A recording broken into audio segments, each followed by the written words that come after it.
I'm Jalith from mrsmojo.co.uk, which I set up to help you know it's good to be you. Now in this video I'm going to talk about the chakra balancing and aura cleansing that I can now do. It was awesome.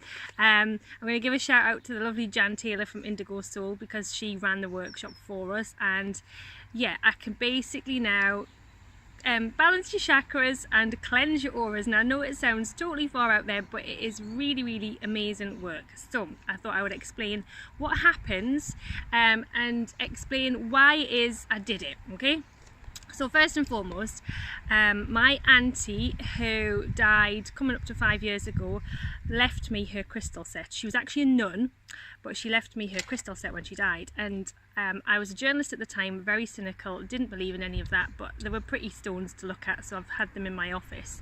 And I turned 40 last year, and I thought, wouldn't it be nice to find out a little bit more about crystals? And I went on a weekend away with my mum. That was one of the biggest bees I've just seen there. We went away on a weekend to Glastonbury to learn about crystals and how to balance chakras and cleanse auras with crystals. So it was basically a way of sort of honouring my auntie and also having a nice time with my mum for my 40th. So what you do is, the principle is, you've got these 7 key chakra points in your body, and they relate to specific areas physically but also emotional development.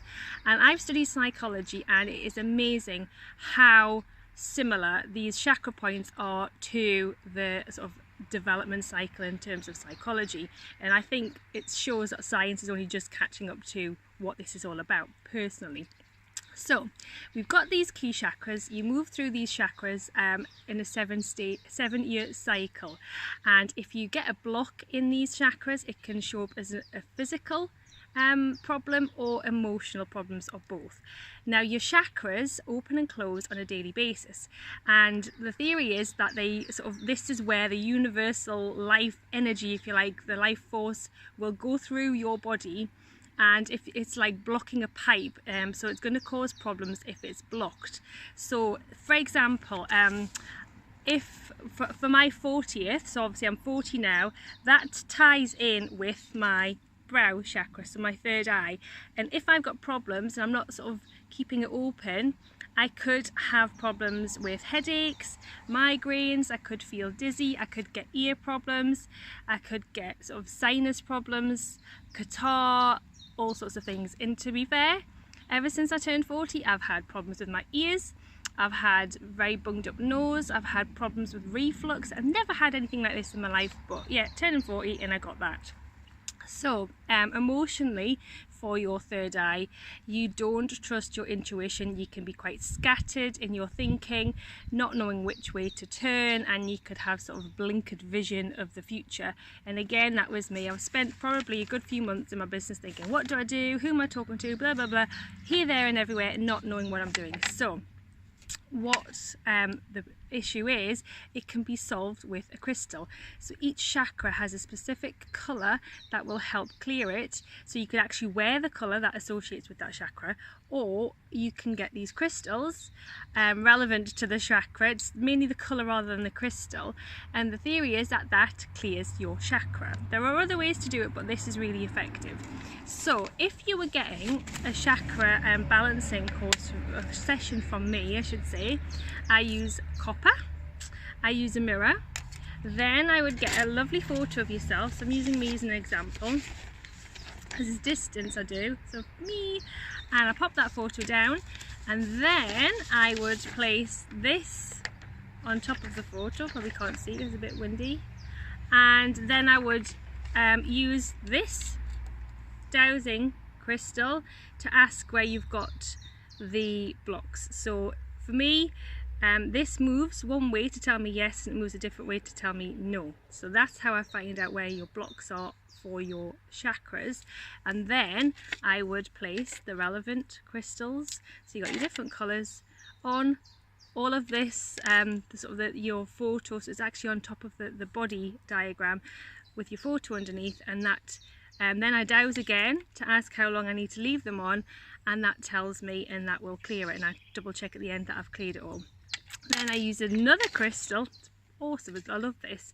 So I use this clear quartz crystal, which is very, very healing, and I go up and down the lines of your aura, and again it will tell me where it's clear and where it's blocked, and I will sit and wait patiently, because it normally swings and swings and swings to unblock your aura. So you've got different parts of your aura as well.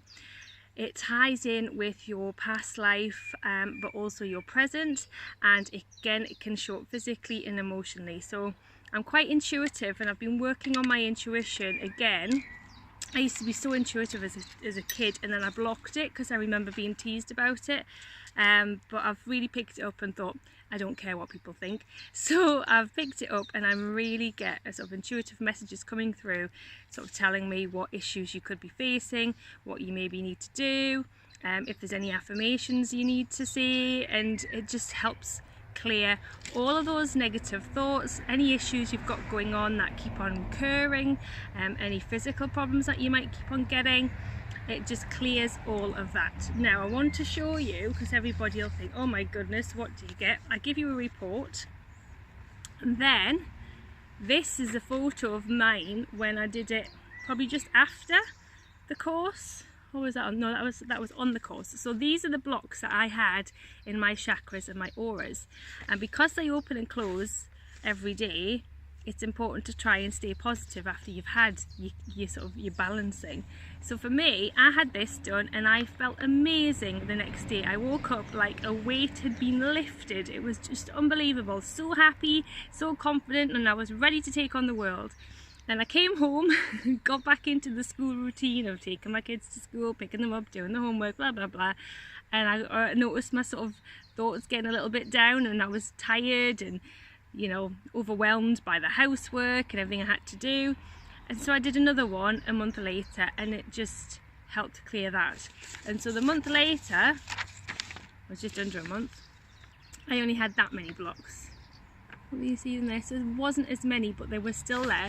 And these ones relate to confidence, feeling guilty, feeling unworthy. Then that was me to a T. I think I've always had those feelings. So it's really important to keep on top of it, really. They recommend once a month if you can, but I would say if you're interested, drop me a line, drop me a message, just to see if I can do it for you, or if you're interested. But I'm actually doing these at the moment in honour of my Auntie Anne, because like I say, it's coming up to her 5th year anniversary of when she died, and I just think it's a nice way to honour her. So hopefully that explains what happens, and I've had some brilliant feedback so far from the people I've worked on. But if you're interested, I'll pop the link to buy a session. Okay, thanks for watching, bye!